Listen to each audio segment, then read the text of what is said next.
financing strategies for small business. Doing our first panel today, moderating, we have Darlissa Diltz, and our panelists, Amy Henderson, Erika Hersh, and Kissena Sheets, talking all about funding. So you want to pay special attention to this one. Darlissa, you can take it away. All right, good morning, ladies. Let's make some noise in the room. How many of you all are excited to be here? Yeah. Welcome, welcome, welcome to the Denton's Governor Small Business Summit. This is amazing. And thank you all so much for the opportunity to serve as your moderator. As Leah mentioned, my name is Darlissa Diltz. I am the Chief Entrepreneurship Strategist for an organization called Foundations Entrepreneur Development Company, formerly North Texas Entrepreneur Education and Training. We were the first for-profit, Black-owned, woman-owned business service organization here in North Texas with a distinct focus on entrepreneur education. I also lead the efforts for South Dallas Fair Park Innovation Center. So if you are ever in sunny South Dallas, come check us out. And Global Entrepreneurship Week North Texas. Who's heard about it? Let's go. All right. See me afterwards, all right? All right. So I am excited to kick off this panel. We get to start off talking about funding early in the morning as the first panel. Let's go, ladies, all right? So hopefully you all are familiar with this topic. If you are a business owner, then funding is paramount to what it is that you do on a day-to-day basis. So our goal for this conversation is to share some information with you to help you position yourself for funding for your business, right? Because it does not look the same for all businesses. So we're gonna kick things off and we're gonna have our esteemed panelists give an introduction of themselves. We will go through a few questions. We're gonna open it up to you all for questions, and then we're gonna encourage you to connect with them afterwards. So starting with my very good friend, I've known Erika for quite some time, so I am honored to be on the panel with her, Miss Erika Hersh, VP of Business Development Officer with LiftFund. Thank you so much. I'm really excited to be here. So again, my name is Erika Hersh. I work for a nonprofit organization called LiftFund. We are known as a CDFI, that's Community Development Financial Institution. And so it's our job to bring capital and education to those business owners that aren't quite ready for traditional bank lending. Awesome. Thank you, Erika. And next we will have Miss Kissena Sheets, who represents two hats, right? How many of us wear many hats? Yeah, right? So Kissena can speak to us about the professional, the business, the 9-to-5 side, as well as the entrepreneur side. So I am excited to have Miss Kissena Sheets, Business Outreach Specialist for UTA-Veterans Business Outreach and Entrepreneur. Miss Kissena. Thank you very much. I'm waiting for that big woo. You know, who's that? Good morning. My name is Kissena Sheets. I am a part-time business advisor with the UTA-Veterans Business Outreach Center. Hopefully some of you are familiar with that organization. We are SVA's primary resource for veteran entrepreneurs. We provide technical assistance, one-on-one advising. We are also, one of our deliverables is the Boots to Business 2-day entrepreneurial class, which is held on various installations. We also do reboots, which is off the base for any military men and women who are transitioning out of the service, veterans of all eras, National Guard and reservists, those who have expressed interest in entrepreneurship. Our goal really is to inspire you to take action to start your business. We want to facilitate the access, give you those developmental tools that you need to start and expand or scale your business. So if you haven't, please reach out to the UTA VBOC. On the other side of that, I am an entrepreneur. I own KLS Funding Group. We work with small and medium-sized businesses, access capital, who cannot do it through the traditional channels. So you'll hear a little bit more about that, but thank you again, and it's a pleasure to be here. Thank you, Kissena. Okay, and I have the honor and pleasure of meeting Miss Amy Henderson for the first time, Vice President, Loan Officer for Amarilla National Bank. I am so excited to be here today. My name is Amy Henderson. I'm a Vice President at Amarilla National Bank. And Amarillo is in the Panhandle of Texas, but we have branches all over the state of Texas. Our closest branch is in Fort Worth, and we're a community bank. And I think being a community bank is really important, especially when we're talking to business owners, because you want to be with a bank that gives back to the community. I'm also a veteran. I've been a banker now, lending to businesses for over 18 years. And I love what I do, all the wins and the challenges that we have. So I'm happy to be here. Thank you all so much for those introductions. So let's jump right into it, okay? So I want to start with you, Erika. You mentioned these letters that we hear often, CDFI. How many are familiar with the acronym CDFI? Yes, let's look. High five, all right. So we are going to kick things off with you. Tell us a little bit about the difference between a CDFI and a traditional lender. So I'm going to start with, if somebody needs funding, I want you to go to your bank. Your bank is where you're going to start a relationship. You're going to open a business account. You are going to eventually become bankable. But in the beginning, they may say, no, sorry, we're not able to do this business loan for you. But you're still going to start that relationship there. So what a CDFI does is we partner with banks. We actually get our funding from banks. And we take on that extra risk that a bank cannot. So startup businesses, risky industries, maybe lower loan amounts.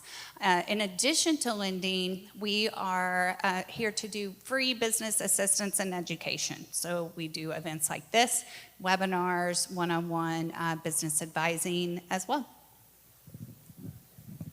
Thank you, Erika. I appreciate that. So keeping to the same conversation, I'm going to go to Amy for this next question, because oftentimes in business, to Erika's point, you have to have that relationship with your banker, right? You have to start there, which may not be the best solution for getting you funded right away. So I want to ask Amy, can you talk to us a little bit about balancing the difference between personal and business as it relates to funding?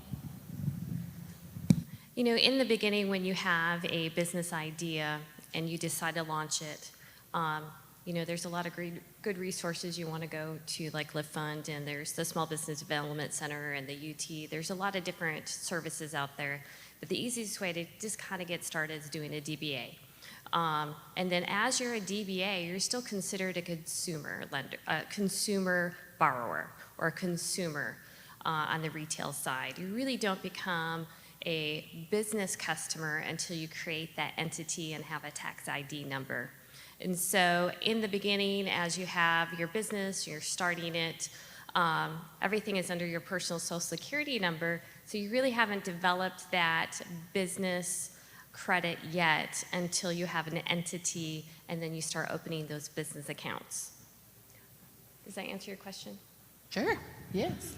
All right, so key takeaway, you have to have a business account, all right? So there will be a quiz at the end, just saying, so CDFI was our first, what do you need? You need a business bank account, all right. So we're gonna move to Kissena, who mentioned alternative funding, right? So we heard from Erika, and she talked about how sometimes your traditional lender can't fund you right away, so the CDFI may be able to come in and offer a little bit of recourse, but you gotta have that business traction. But talk to us a little bit about what alternative funding could look like. Guys hear me? Okay, here we go.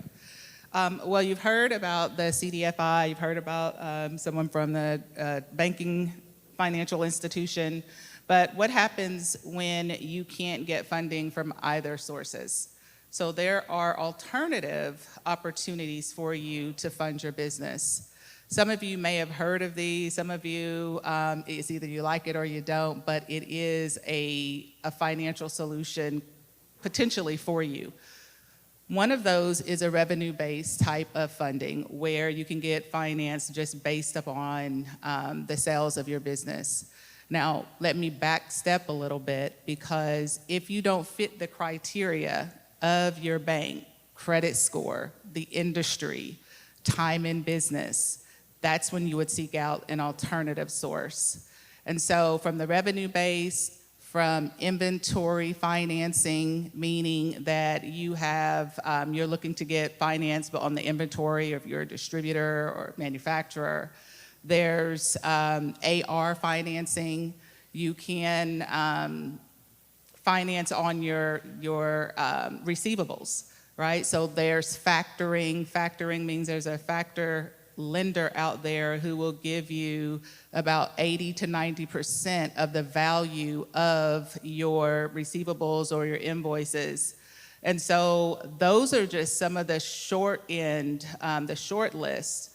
We also have business lines of credit. We also have term loans. Those are available to you. The price may be a little bit higher, but at the end of the day, is it going to get you what you need to carry out the contract that you were awarded? You received a big order, but you don't have the materials that you need to fulfill that order. So these are some things that you can leverage and tap into when all other areas have been exhausted and you've not had any traction. And I will say it's a bridge. Don't think you don't need to build a relationship with either one, because you certainly do. This is a bridge until you get to that point. Awesome. Thank you, Kissena. So, Kissena, I'm actually going to have you keep your mic on, because we're going to roll right into the next. So you gave us some great information, right? There's different types of alternative lending, right?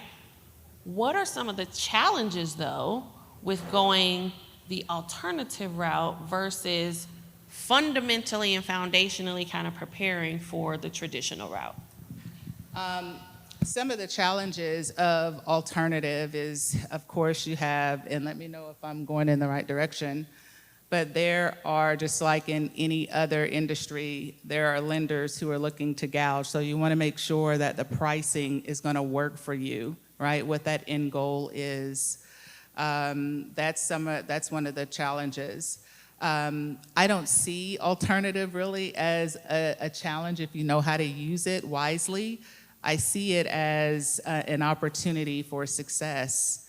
It does not matter your credit score. Most of the lenders will look at the value of the collateral, or it doesn't rely on the strength of the business owner. We're just looking at the assets. And when I say credit score doesn't matter, I mean, they'll go as low as 500 because the underwriting criteria is a little different. Right? And so I don't know if that interest rates. So that's a great question. I get asked that a lot. So let's talk about factoring a little bit. Factoring is really a flat rate. It's a factor rate. So let's say you need $100,000 to fulfill an order, and you'll go to a factor and they'll just do a flat rate of 1.3. What does that mean? Well, they'll charge you $30,000 for a certain amount of time, and normally it's short term, maybe, 12 months. It might be a few months. Most of the time, they are weekly payments. They're daily payments. And I was a lender prior to this, and I had never heard of factoring. And I was thinking, who in the world would do that? But then when I realized that there are industries out there, transportation, distributors, that if they didn't get it, if I had a client not too long ago who was turned down by a lending institution, had a very good relationship, but he leveraged a lot of his credit line, and as a result, his credit score declined. Because his credit score declined, he no longer fit in the box of lending. And so he had to carry out his business, his operations, and make sure that he was paying his employees, and so he came to me as an alternative source, and we were able to get him funding through that factor. And so he was able to do what he needed to do, quickly pay it back, and be on the road. Does that mean he can continue to do factoring? I wouldn't suggest that, but as a short-term opportunity, it was the right move for him.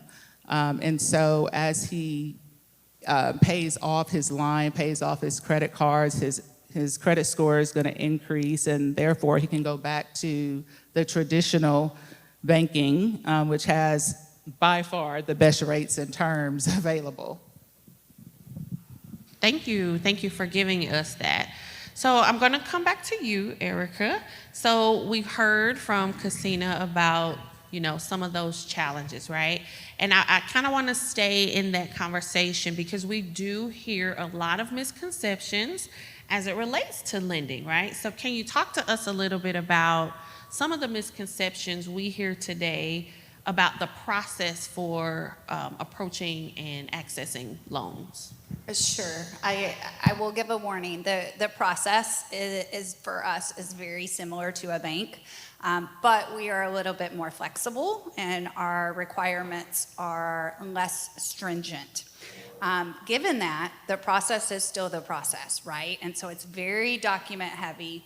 And I think one of the misconceptions is that we don't want to give people funding. People go through a bank and they say no, and then they go to another bank and they say no, and then they go to a CDFI and they say no. And it's like the number one, I was on a panel once and somebody asked me, if you could describe an entrepreneur in one word, what would you say? And I said, persistence.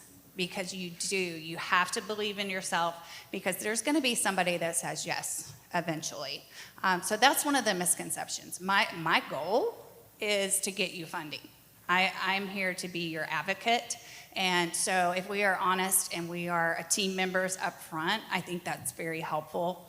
Another misconception is that I think there's a reputation in the community that if you don't qualify at a bank, go to a CDFI because they'll take any credit score. And that's not correct either. So we do still have minimum credit scores. We're on a tiered system, so 550 and up, 10,000, 600 and up, 50,000, 650 and over, 50,000 to a 500,000. Awesome. That's great information. So what I keep hearing is know your credit score, right? Because you got to know where you are in the process, right? So we got 500, 550. We're getting up there, right? So don't self-identify, but just know that there's a product. So I want to keep in that same vein again, and I want to go to Amy, right? Because we've heard two of the maybe challenges, misconceptions, but how do businesses get funding? So what do they need to come to the table with? Thank you for asking. When you go to a bank to ask for financing, what you have to understand is our job, we have to manage risk. And our risk is we're not lending out the bank's money, we're lending out our customers' money. So we have some risk and we have some responsibility to our depositors to make those good decisions. So when I have a customer come to me and they're asking for a loan, I really want them to be financially naked. I want them to tell me all the good and the bad, tell me where everything's hidden. But I also want them to really understand their business. I want them to know what their ask is. What do you need? And what is that loan amount? What are you going to use with those funds? And how are you going to pay back the loan? I want you to really understand your cash flow. A lot of times what I get is, well, how much can I get? And then that to me is automatically a red flag that you don't understand your cash flow. Because I want to lend you money because if you're successful, I'm successful, and it makes me look good. But really, those are the things. We want you to know your credit score. We want you to know what your ask is. We want you to understand your cash flow and really how you're going to pay back that loan. And then we work with our customers to help them get either to a line of credit or purchase equipment and help them with their next ask. Thank you, Amy. And you can keep your mic on because we'll start with you for this next. And so I'd like for all of you ladies to kind of answer this question for us. Can you share a quick success story with us. Like, what have you seen that has worked well and you're like, yes, we did this? I've dealt with customers all the way from when the early stage into later stage, and every business is a little different. Their cash flow is a little different, their business model is a little different. And a recent success story that you remind me of, I have a customer right now that we're working on moving back to the bank side. They were a startup business, had a really good idea, service business. They didn't have a lot of collateral that they could pledge to get them started. And I never say no, I always just say not now, and tell my customers what their challenges are so we can bank them. But they weren't just a good fit yet, so they are factoring their receivables right now, and factoring is expensive. And we're working on moving them back because now they've been in business for 2 years. They have a track record. They have some good deposits in the bank. So now, hopefully in January, after their year end, we'll be able to move them and give them a traditional line of credit. That's a great question. I had a distributor who needed to, he received an order actually, and he was unable to pay for that order because he didn't have the ingredients that he needed to fulfill that order. And so we did a factor. I don't just do factoring. I'm speaking about this because it's one of the most widely known financial solutions. That factor was going to cost him about $7,500 over 60 days. But the profitability, his profit would have been $24,000 once he carried out that deliverable. And so when you think about the opportunity, his bank had declined him. He had no way of front loading and getting the ingredients that he needed. And so with the factor for that short term, although it cost him right around $7,600, he was able to profit $16,000 in the 2 months. And that prevented him from declining that opportunity and able to net him $16,000.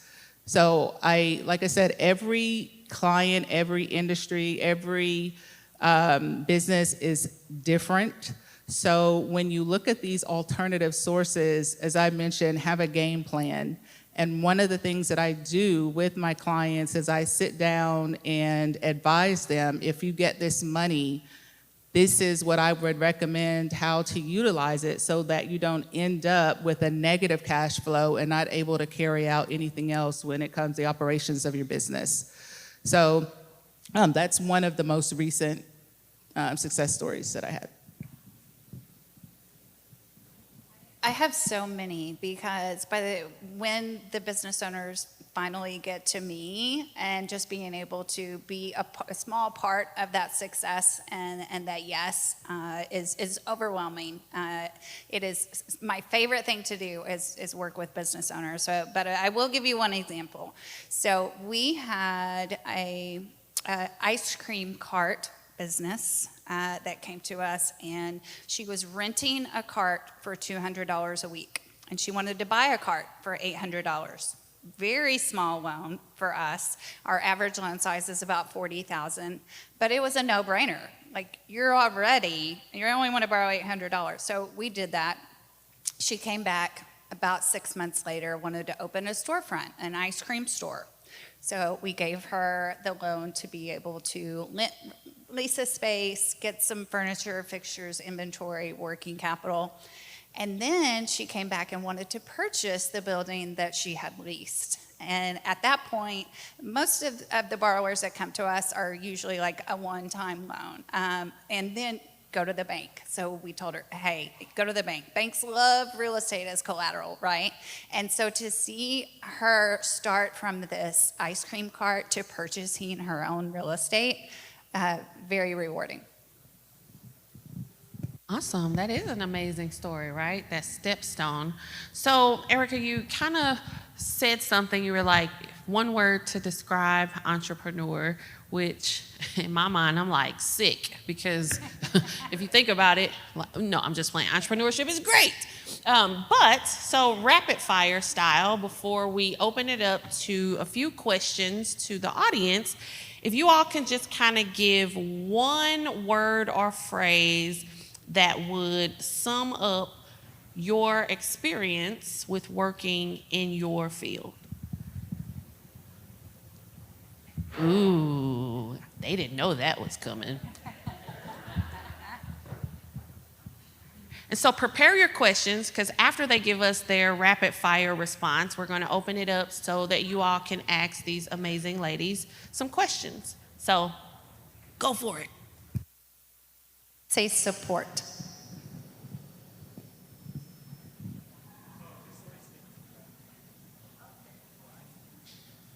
Sourceful. I like the word persistent, like you said. I'm going to say just very resourceful, persistent, and if it was easy, everybody would be doing it. So that's what makes entrepreneurs very special. Awesome. Thank you all so much. So first, let's give them a round of applause. And so I know you all are burning with questions, right? So we have time for a few questions. So let's ask these ladies some questions. I see one here. All right. Oh, he's coming with a mic. Someone is bringing you a mic. Can you spell out what the acronym CDFI means?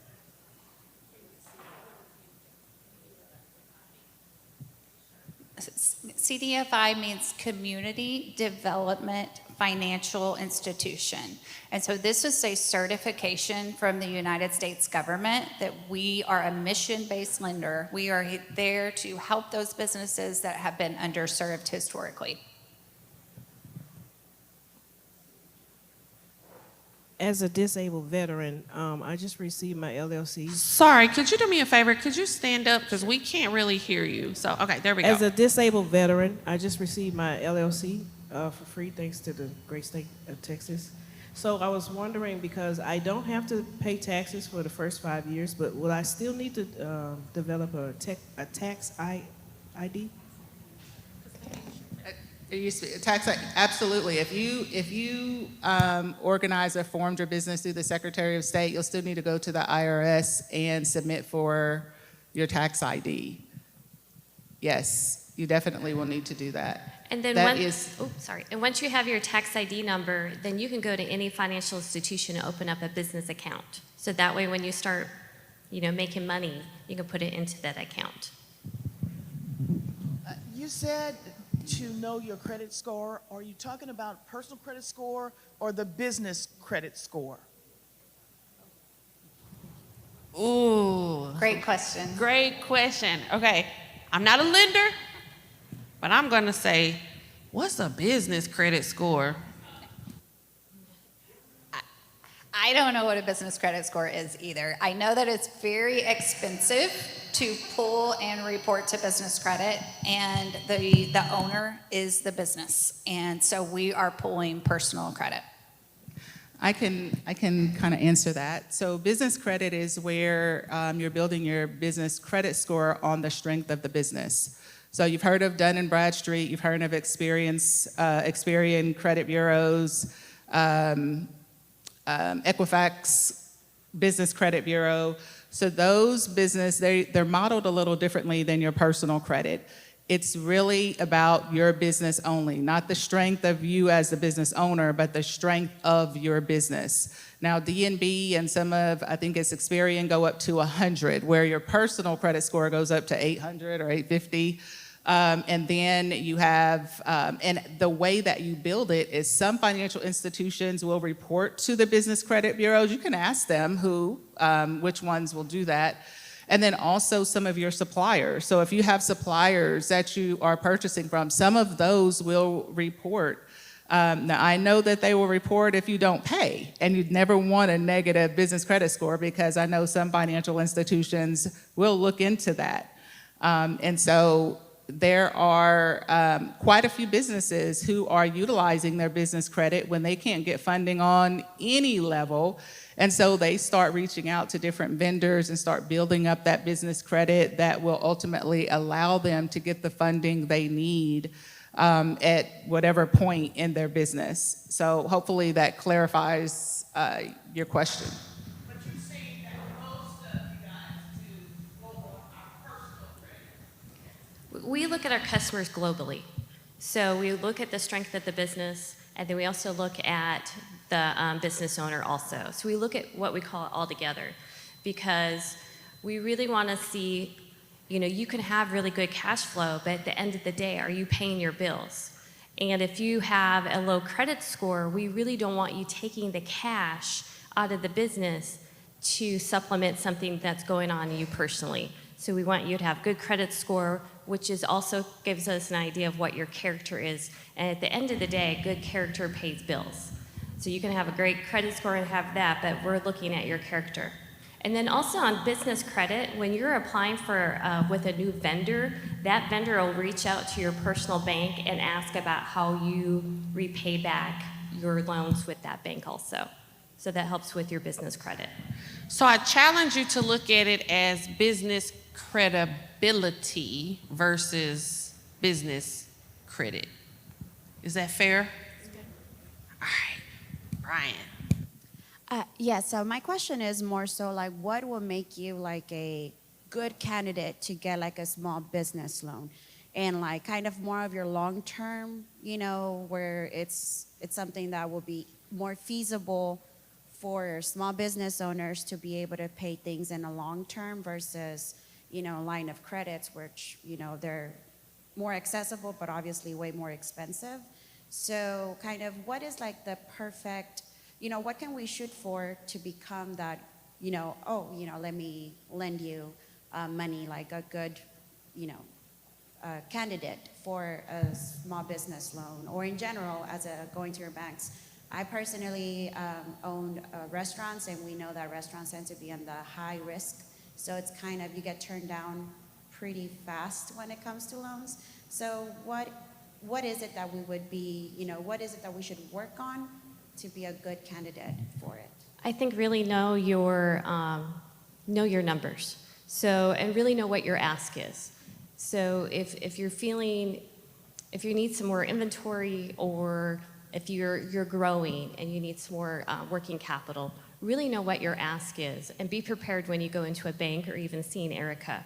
You need to know what your cash flow looks like and know your numbers, and just be prepared. Usually with a bank, we want to see your last 3 years of profit and loss statement in your balance sheet and 2 years of your personal tax return. So really know your numbers, know your KPIs, which are your key performance indicators, and know what your ask is. So when you come see me, you say, Amy, I would like $50,000. I need some working capital because I have these items coming up, and I would like a term loan. I want to pay this back over 3 or 4 years because it matches my cash flow better. So you need to kind of take control and really know what your ask is. Can I piggyback off of that too? Quickly. If you don't know, if you're going into a bank and you're saying, okay, I need a line of credit, know what type of loan you need, right? Most of the time, lines of credit is for seasonal, short term. If you're looking at something tangible, then that might be a loan, so you can easily manage your cash flow so that you know exactly how much you're spending over time. I've had quite a few clients come to me, even as a lender, say, okay, I need a line of credit, but it was for equipment, or if it was for, something else that really, it wasn't aligning. And so I just want to make sure that everyone is aware that line of credit is not the catch-all, because a loan could certainly be more beneficial to you as well. Can I just add on that too?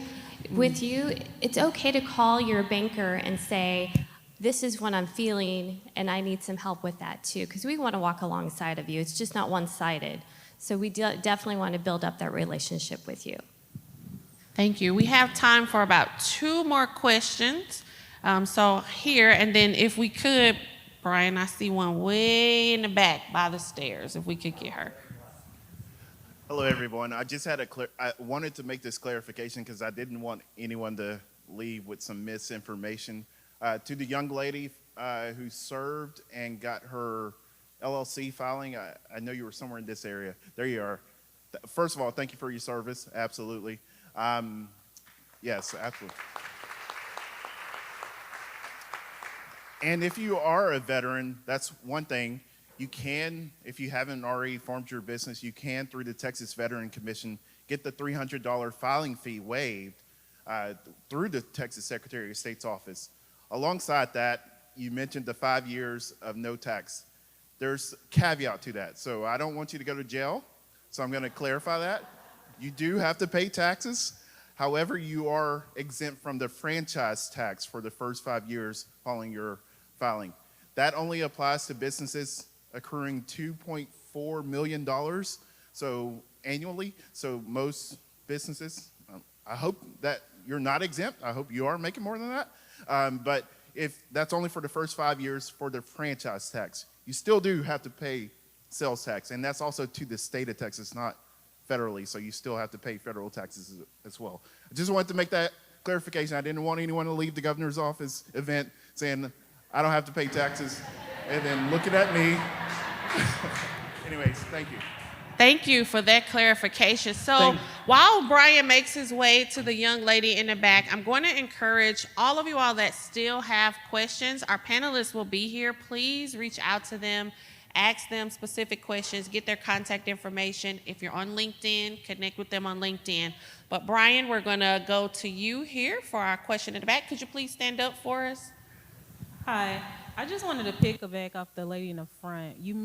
Amy mentioned something about like 3 years back, like numbers or whatever. What if you are just starting your business out and you don't have 3 years, not even 2? What about funding for those businesses? Definitely come see me. Let me see what you have, and we can talk that through. But it may have to be, if you're a new business and if you're less than 2 years old, I may have to say, not right now. I'm not saying no, I'm just saying not right now. And that's where we can get you over to the LiftFund, where they can help you with that ask and help you with that loan to get you started. And then we can move you back to the bank side once we say that you're bankable. Thank you, Amy. Yes, please come see me. I have a booth in the other room, and that's what I'm here for, is to help those businesses that aren't quite at that 2 or 3 years ready for a traditional bank yet. Let's give these ladies a round of applause. Thank you all so much. And I'm going to kick it back over to Miss Leah.